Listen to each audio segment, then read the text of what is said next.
於是呢，同性戀喺香港就擁有一切市民應有嘅基本權利，包括言論自由同埋結社嘅自由。但係跟住我哋呢一啲反對嘅人就會成為二等公民。大家話係唔係？呢個女人真係醜死鬼咯，完全違反聖經嘅教導。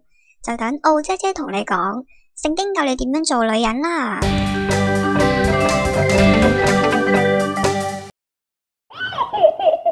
兒童床邊聖經故事之做個乖女人。第一，聖經話女人喺會唔應該講嘢，有乜想講應該返屋企同老公講，因為女人喺會裏面講嘢係可恥嘅。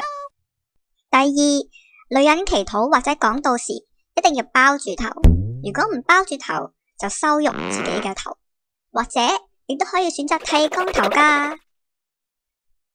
另外，做咗人哋老婆之後，就一定要聽老公嘅話，因為男人係女人嘅頭，就好似基督係教會個頭一樣。仲有啊 ，M 到嘅時候你好污糟，小心千祈唔好掂到人哋，因為你掂過嘅人同埋掂過嘅嘢，通通都會不潔到晚上。